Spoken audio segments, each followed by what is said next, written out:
이제 모두 자리에서 일어나셔서 오늘도 우리에게 생명이 되는 주님의 말씀을 받겠습니다.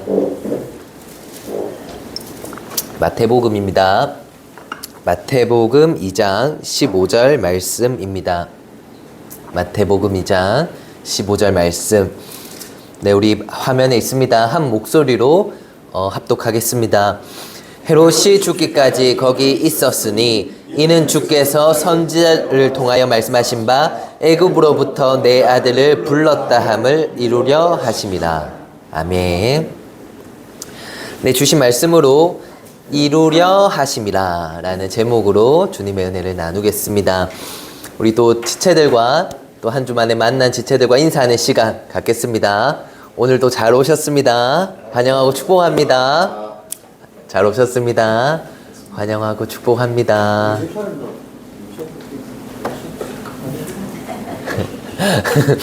잘 오셨습니다. 저희가 어제 우리 그 톡방에 우리 교회 톡방을 좀 보신 분들은 아실 것 같은데 백은혜 집사님 집을 저희가 좀 방문을 해서 새로 이사한 집에 가서 좀 나름대로 저희가 작게나마 도움이 될 수 있는 부분들을 저희가 어제 가서 좀 도와드리고 왔는데 사실 어제 이렇게 하루를 이렇게 돌아볼 때 굉장히 또 보람있고, 그리고 우리 품 공동체가 서로 또 교제하고 또 그런 실제적인 도움과 사랑을 나누는 시간을 어제 잘 보내고 왔습니다.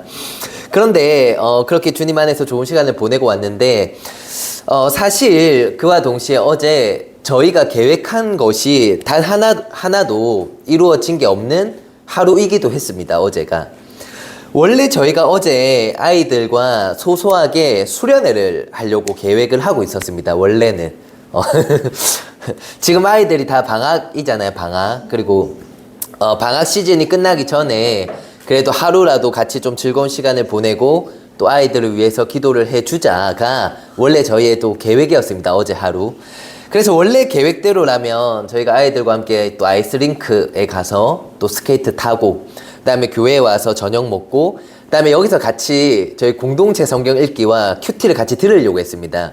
그래서 아멘도 좀 같이 올리고 그러면서 같이 교제하고 뭐 기도 제목도 나누고 또 아이들의 그런 삶을 또 고민들 나누면서 저희가 이렇게 아이들을 위해서 좀 기도해주는 시간을 가지려고 했는데 그래서 특별히 이번 주는 저희 청년들과 목요일에도 중보기도를 하고 금요일에도 하루도 모여서 아이들을 위해서 기도하고 이 모든 순서마다 하나님 함께 해주시기를, 동행해 주시기를 기도하고 그렇게 기도를 하고 나름 수련회를 준비했는데 이게 계획한 대로 일이 전혀 진행이 되지 않았습니다. 어제 하루 일단 저희가 이제 준비 다 해서 막 나서려고 하는데 가은자매에게 전화가 오는 겁니다.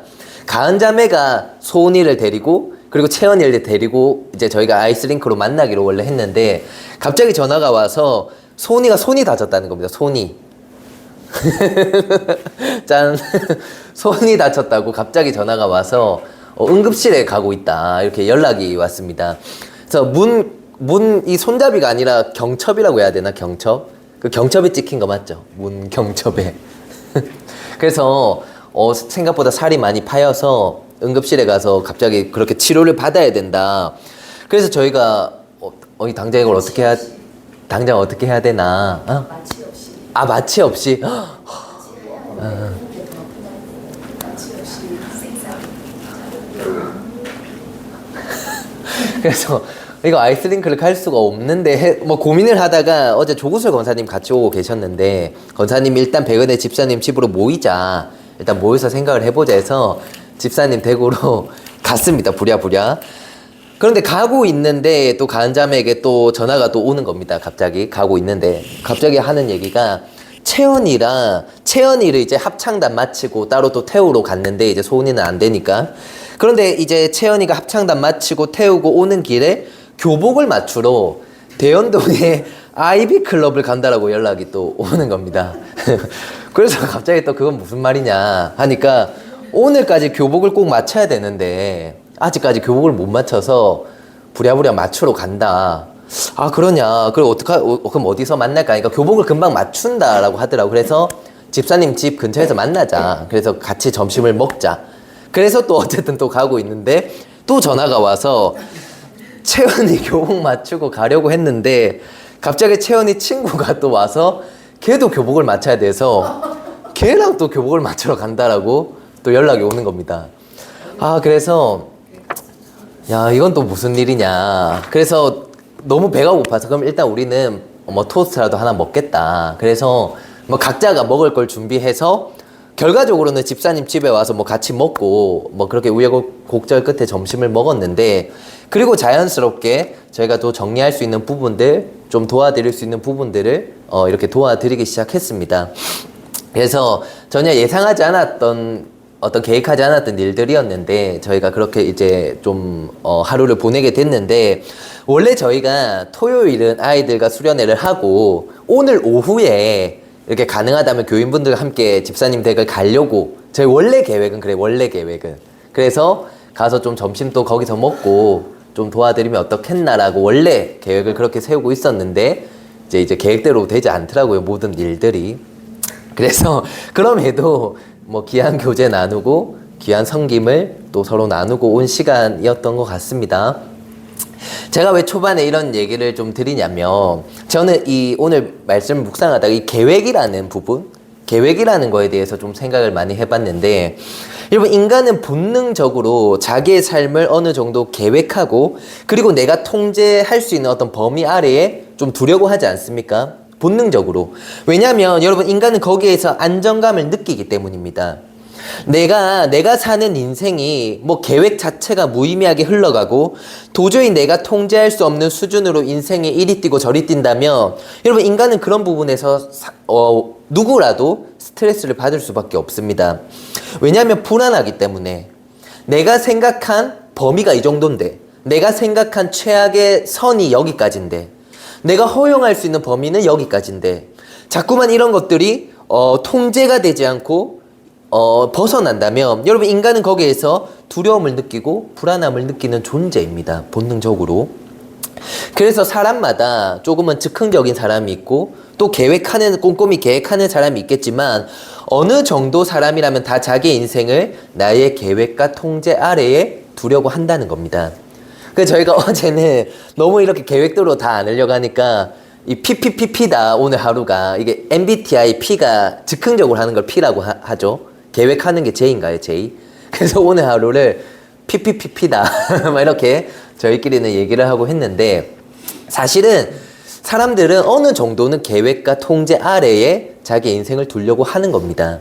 너무 불안하기 때문에. 그쵸? 안정감이 없기 때문에. 그래서 그런 부분에서 사람은 다 안정감을 느끼려고 하고, 그리고 그거 자체가 잘못된 것도 결코 아닙니다. 인간의 어떻게 보면 생존하는 어떤 본능이고, 그리고 나의 삶을 책임감 있게 살아가기 위해서도 우리는 때에 따라 계획을 세워야 하고 나의 삶을 어떤 부분적으로 통제를 해야만 합니다. 그런데 제가 마태복음 2장을 오늘 이렇게 묵상을 하면서 특별히 예수님의 부모, 여러분, 예수님의 부모가 누구였습니까? 예수님의 엄마 아빠. 요셉과 마리아였죠. 요셉과 마리아. 예수님의 부모로서 사명을 감당해야만 했었던 요셉과 마리아의 삶이 지금 그들 스스로 이렇게 좀 통제가 되고 있지 않구나. 이게 계획이 좀 무의미하구나 라는 생각이 제가 마태복음 2장을 묵상하면서 그런 생각이 드는 겁니다. 이 통제하고 싶어도 통제가 되지 않는.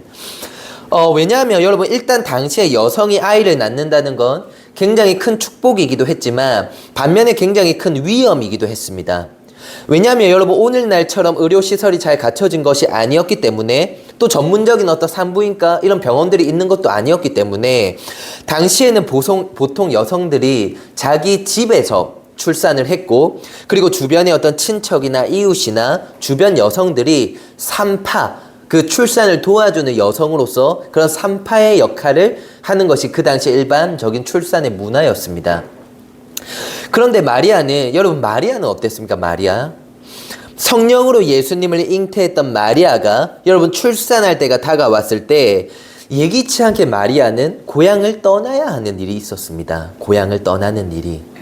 기억을 하십니까? 누가복음 2장을 보면 잘 기록하고 있습니다. 왜 떠나야 했나? 누가복음 2장 1절부터 4절까지 이렇게 기록하고 있습니다.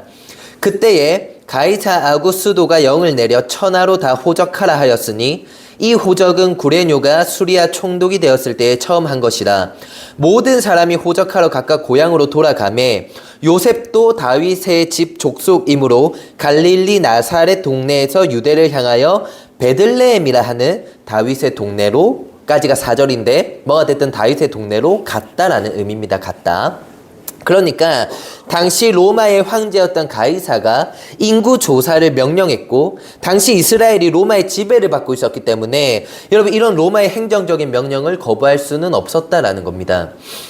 여러분 아마도 뭐 세금을 더 잘 걷게 하기 위한 목적으로 아니면 군사적으로 이스라엘 백성들을 더 잘 통제하기 위한 목적, 어쨌든 여러분 이런 정치적인 목적을 가지고 로마 황제 가이사는 인구 조사를 하라고 명령을 한 겁니다. 모두가 고향으로 돌아가서 호적하라.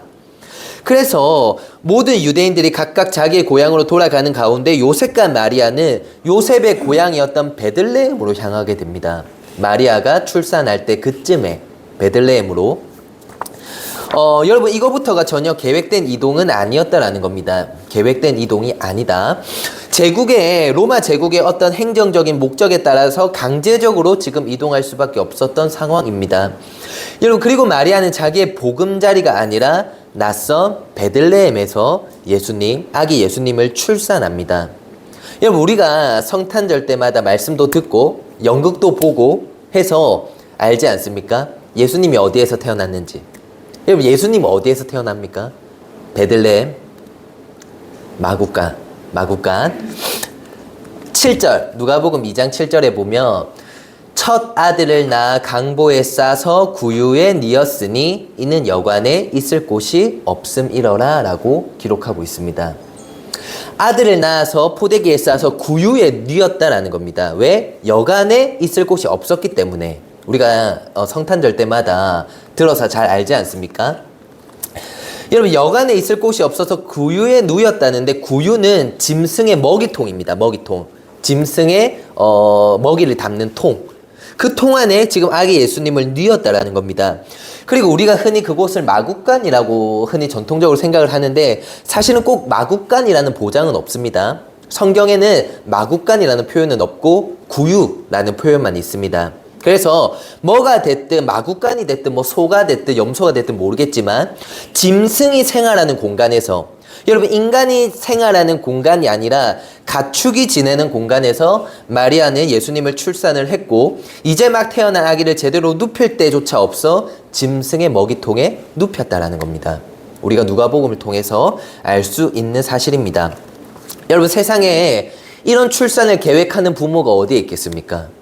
내가 짐승 사는 곳에 가서 아기를 낳아야지라고 계획하는 부모가 어디에 있겠습니까? 제 주변에 요즘 임신하고 이제 출산을 준비하고 있는 부부들이 여럿 있는데 그 부부들을 보면 여러분 얼마나 치밀하게 계획하고 준비하는지 모릅니다. 여러분 특히나 요즘은 정보도 많지 않습니까? 너무 정보도 많으니까 그런 정보들에 따라서 내가 몇 주 차에는 이런 준비를 하고 몇 주 차 때는 이런 준비를 해서 이렇게 해야지. 되게 치밀하고 꼼꼼하게 다들 웬만하면 준비를 합니다. 왜냐하면 여러분 굉장히 큰 이벤트 아닙니까? 출산이라는 것 자체가. 어떤 의미로 굉장한 기쁨이기도 하지만 여성에게 굉장히 긴장되고 두려운 일이기도 합니다. 여러분 그러니까 아이를 낳는다는 것 자체가 막연한 두려움이니까 그래서라도 더 통제 아래에 두려고 하는 것 같습니다. 나의 계획 아래에 통제 아래에 이 일이 이루어지게끔 불안하기 때문에. 그런데 지금 요셉과 마리아는 출산이라고 하는 이 큰 일이 전혀 자기들의 힘으로 지금 통제가 안 되는 겁니다. 통제가. 수습하기 바쁩니다. 수습하기. 여러분 진통이 심해지고 곧 아이가 나오는 상황인데 당장 구할 집이 없다라는 게 얼마나 다급하고 불안하고 절박합니까? 여러분 우리가 성탄절 때 이런 것들을 그냥 들어서 알지만 막상 그 상황이다라고 생각했을 때 여러분 이거는 사실은 너무 막막한 일 아닙니까? 가다 갈 곳이 없어서 결국 가축이 지내는 곳으로 갈 수밖에 없었던 이 부부의 그 심정이 어땠을까? 심정이. 여러분 마리아가 얼마나 무서웠을까요? 여러분 마리아 어린 나이입니다. 어린 나이. 그 당시엔 다 어린 나이에 출산을 했습니다. 여러분 어린 나이고 그리고 이 마리아는 우리가 누가복음을 통해 아는 것처럼 남자를 아직 알지 못하는 여성이었습니다. 성령으로 잉태해서 출산이라고 하는 것을 처음 경험하는 여성이었습니다. 여러분, 그런데 그 낯선 곳에, 추운 곳에 짐승의 배설물 냄새와 여러분 전혀 환경적으로 보호받지 못하는 상황에 또 주변에 도와줄 산파 한 명이 없이 혼자 아이를 낳아야 한다. 여러분, 이것이 얼마나 좀 막막하고 두렵고 또 서러울 수도 있었겠다. 참 서럽기도 했겠다 라는 생각이 드는 겁니다.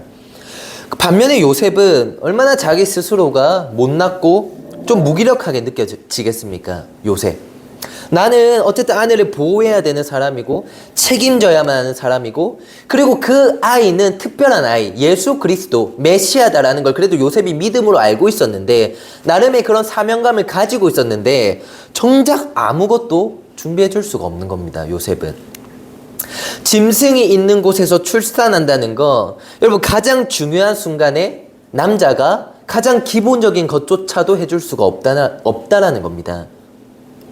여러분, 이것이 얼마나 아픈 무력감입니까? 아픈 무력감. 여러분, 특히나 이 부부가 처음에 성령으로 잉태했을 때 얼마나 사람들이 손가락질을 하고 저 여자가 바람이 났구나 의심하고, 그래서 요셉도 원래 이 마리아를 떠나려고 했는데 주님의 사자가 그 마리아는 성령으로 잉태했다라고 해서 지금까지 온 부부 아닙니까? 그 잉태했을 때부터 각종 의심과 비난을 받았던 그 부부인데, 그럼에도 성령으로 잉태한 메시아다라는 이 말씀 하나 붙잡고 사명감으로 버텨왔는데 겨우 이런 출산을 기대하고 계획했을까, 이들이. 요셉과 마리아가 원래 형편이 그렇게 넉넉한 사람들은 아니었지만 여러분, 그럼에도 하나님을 경외하는 사람들이었습니다. 메시아가 탄생한다, 메시아가 출산한다, 이렇게 초라하게, 이렇게 아무것도 통제할 수 없는 환경에서 과연 그 상황을 맞이하고 싶었을까? 요셉과 마리아가 조금이라도 더 좋은 환경, 조금이라도 더 좋은 마음, 여러분 기왕이면 찬양하는 심경, 감사하는 마음, 서로를 향한 여유 있는 미소, 여러분 이런 것들을 좀 가지고 예수님의 탄생을 맞이하고 싶었을 것 같은데, 지금 상황이 여러분 베들레헴에 와서 가다 갈 데가 없어서 그 짐승 지내는 곳에서 출산을 한다? 그 여자가 혼자. 여러분, 이게 장로님 좋아하시는 표현대로 이 전쟁 아닙니까? 또 전쟁. 이 인생이 전쟁이다. 사는 게 전쟁이다. 전쟁 아닙니까? 여러분, 이 부부가 출산을 하는 과정에서 과연 여유로운 찬송이 있었을까? 하나님의 뜻이니 감사합니다라는 여유로운 고백이 있었을까? 서로를 향한 위로와 미소가 있었을까? 여러분, 현실은 로마 제국의 식민지고, 여러분 그로 인해서 인구조사를 가야만 하고, 그런 과정에서 아이까지 출산해야 되는데 심지어 잠깐 머물 방 하나가 없는 게 이들의 현실입니다. 얼마나 당황스럽고 두렵고 또 짜증스럽기도 하고, 이게 맞나? 정말 우리가 나름의 어떤 사명감, 믿음을 가지고 가고 있는데 이게 정말 맞나? 라는 생각이 들 수도 있는 상황 아닙니까? 묵묵히 예수님의 잉태와 출산을 그래도 사명으로 생각하고 지금까지 묵묵히 믿음으로 걸어왔는데, 출산까지도 그 어떤 것도 내가 통제할 수 없는 현실 앞에, 여러분 계획 자체가 무의미하게 보이는 현실 앞에 여러분 이 부부가 참 좀 공허하지 않았을까 라는 생각, 그 짐승이 있는 곳에서 아기를 낳고 울고 있는 아기를 바라볼 때 마냥 그 감정이 긍정적이었을까 라는 생각들을 해보게 됩니다. 그런데 마태는 오늘 마태복음 2장에서 이 사건을 두고 뭐라고 표현을 하냐면, 여러분 2장 6절을 한번 볼까? 마태복음 2장 6절. 마태복음 2장 6절을 한번 봅시다. 같이 한번 읽어봅시다. 마태복음 2장 6절. 이 사건을 두고 뭐라고 얘기하는가?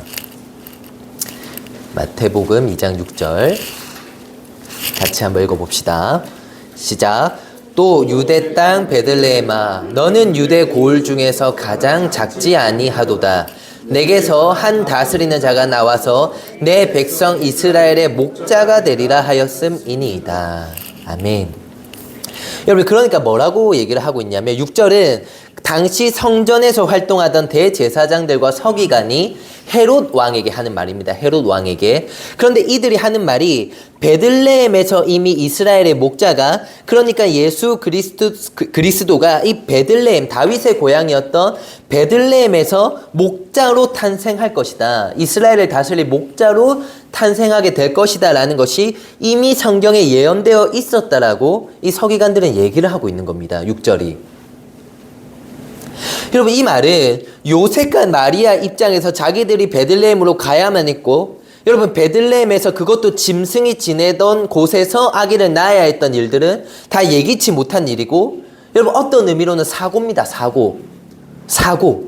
그리고 이 사고를 수습하기 바빴던 겁니다.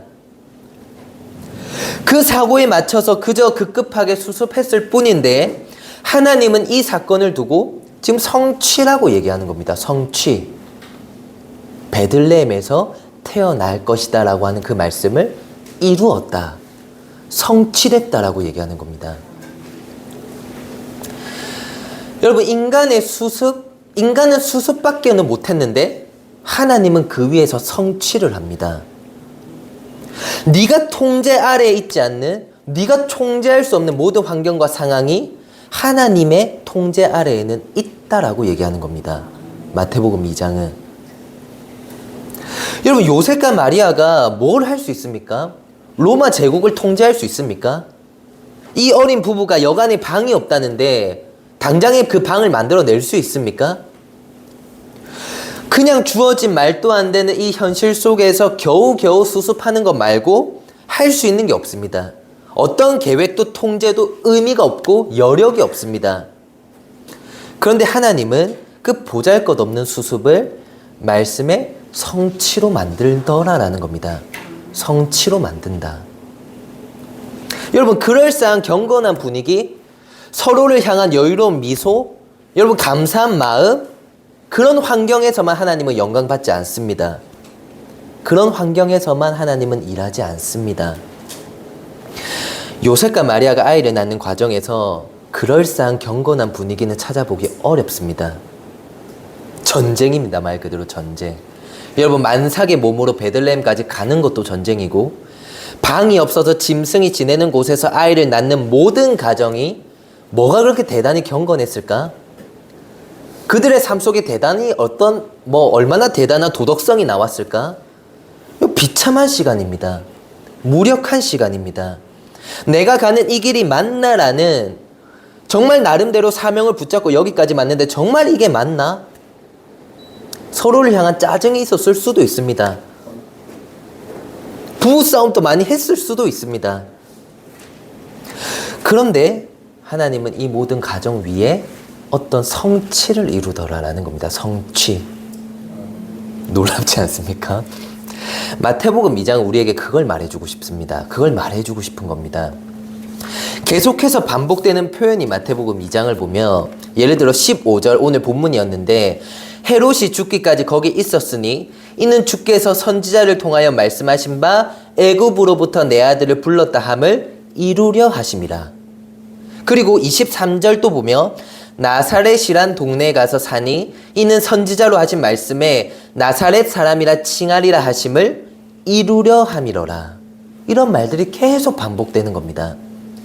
하나님이 성취한다라는 겁니다. 마태가 하고 싶은 말은 이루어졌다라는 겁니다. 하나님께서 구약의 선지자들을 통해 하셨던 말씀이 성취되고 있다는 걸 계속해서 반복적으로 우리에게 말해주고 싶어 합니다. 그런데 분위기가 말씀이 성취되는 그럴싸한 분위기가 전혀 아닙니다. 이 장은 혼란 그 자체입니다. 인간의 힘으로 어떤 것도 통제할 수 없고 어떤 것도 계획할 수 없는 혼란스러운 상황의 연속입니다. 마태복음 2장의 내용이 하늘의 별을 보고 왕의 탄생을 경배하기 위해 동방에서 박사들이 예루살렘으로 옵니다. 여러분 이들은 이방 나라에서 어느 정도 정치적인 영향력을 가지고 있는 점술가이기도 하고 학자이기도 합니다. 그 별을 연구하는 점성가들. 그런 자들이 왜 예루살렘에 와서 헤롯 왕에게 유대인의 왕이 태어났다. 어디에 있느냐? 우리가 경배하러 왔다. 그러자 헤롯을 비롯한 온 예루살렘이 혼동에 빠집니다. 혼동에. 특별히 권력에 대해서 병적으로 집착하고 있었던 헤롯이 유대인의 왕으로 누군가가 태어났다는 사실 자체에 굉장히 광적인 어떤 폭력성을 보이기 시작하는 겁니다. 폭력을. 그래서 마태복음 2장 13절을 보니까 헤롯이 어떻게 헤롯의 폭력성을 이제 주의 천사가 요셉에게 알려주는 장면인데 13절이 그들이 떠난 후에 주의 사자가 요셉에게 현몽하여 이르되 헤롯이 아기를 찾아 죽이려 하니 일어나 아기와 그의 어머니를 데리고 애굽으로 피하여 내가 내게 이르기까지 거기 있으라 하시니 라는 구절이 있는 겁니다. 피하라라는 겁니다. 애굽으로. 왜냐하면 헤롯은 베들레헴에 있는 2살 아래에 있는 아기를 모조리 죽이라고 했기 때문입니다. 모조리 죽여라. 베들레헴에 2살 밑으로 된 아기는 모조리 죽여라. 동방 박사들이 찾아왔을 때 헤롯은 그 예루살렘의 종교 지도자들이 얘기해 준 덕분에 메시아가 베들레헴에서 탄생한다는 것을 알았고, 그리고 동방 박사들에게 그 별을 본 시점이 언제냐라는 것을 파악한 다음에 대가 2살 밑으로 다 죽이면 이 메시아를 제거할 수 있겠다라는 판단이 선 겁니다. 그래서 베들레헴의 2살 밑으로 된 아기를 모두 다 죽여라.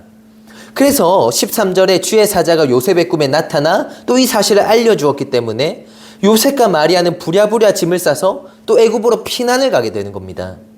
여러분, 이것도 사실은 계획 자체가 무의미한 극박하고 혼란스러운 상황입니다. 난민이 되는 겁니다. 난민. 여러분, 구유에서 아기를 놓더니 이제는 난민이 되는 겁니다. 난민. 그것도 하필이면 애굽입니다. 애굽. 여러분, 성경에서 애굽은 대표적으로 세속을 상징하고 또 이스라엘에게도 애굽은 굉장히 아픈 과거가 있는 노예였던 그곳 아닙니까? 그곳에 가서 당장 어디서 지내야 할지, 당장 무슨 일을 해야 될지 아무것도 보장되어 있지 않습니다. 그냥 난민 되는 겁니다. 난민. 착취를 당할 수도 있고. 피난민에게 무슨 보장된 미래가 있습니까? 또 그저 하루하루 수습하는 삶을 살아가야 하는 겁니다. 하루 일해서 하루 먹으면 다행인 그런 삶을 살아가는 겁니다. 여러분, 얼마나 요셉과 마리아가 언제까지 우리가 이렇게 도망자로 살아야 하나? 내 아이가 애굽의 문화와 환경에서 자라는 것이 맞나? 내가 꿈에서 하나님의 음성을 나름 듣기는 들었는데 막상 와보니 이 현실을 보니 내가 잘못된 선택을 했나? 이런 질문들이 얼마나 많이 일어났겠습니까?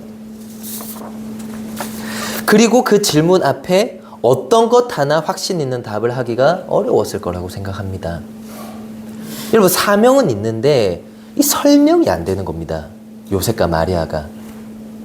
지금 내가 지키고 보호하고 키워가고 있는 이 아기 예수님이 자기들의 분명한 사명이고 이 아기 예수님이 내 곁에서 숨쉬고 있는데 정작 현실은 설명이 안 되는 겁니다. 설명이. 여러분, 이게 답답한 겁니다. 사람이. 이게 스트레스를 받는 겁니다. 통제되지 않기 때문에.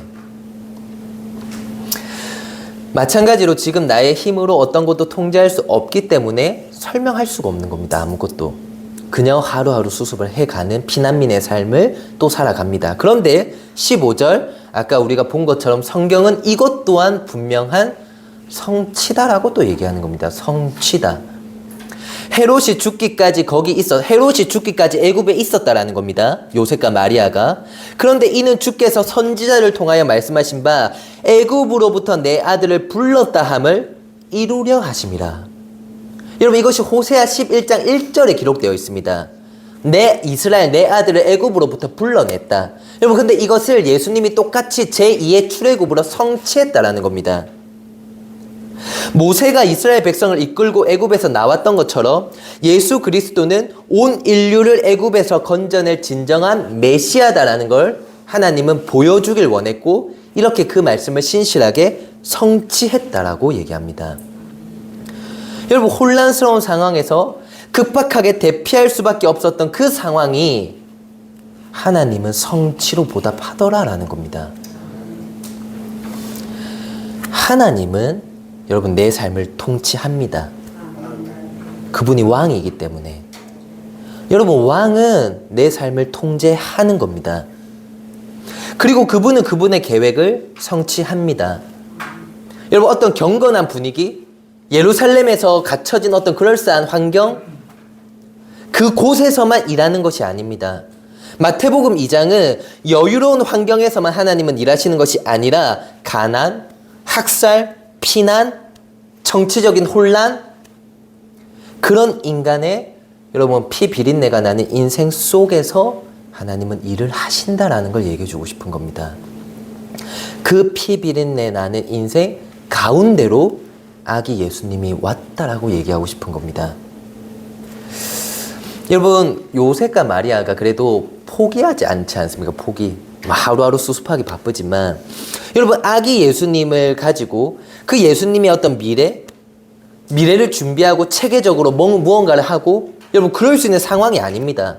피난 가고 쫓겨가고 도망 다니고 여러분 그랬을 요셉과 마리아가 그래도 모든 것이 순탄하지는 않지만 그 한 생명을 포기하지 않고 지켜냅니다. 어쨌든 뭐가 됐든. 그리고 하나님은 요셉의 마리아의 그 최선과 그 진심을 말씀의 성취로 보답을 하시는 겁니다. 우리들의 삶이 여러분 때로는 설명되지 않을 때가 있습니다. 때로는 통제되지 않을 때가 있습니다. 내 삶이 계획이 무의미한 때가 있습니다. 그러면 여러분 얼마나 답답하고 그 현실이 스트레스를 받습니까? 그냥 하루살이처럼 그때그때 수습하기 바쁜 여러분 이런 삶들이 굉장히 인간에게는 스트레스를 받는 환경이다라는 겁니다.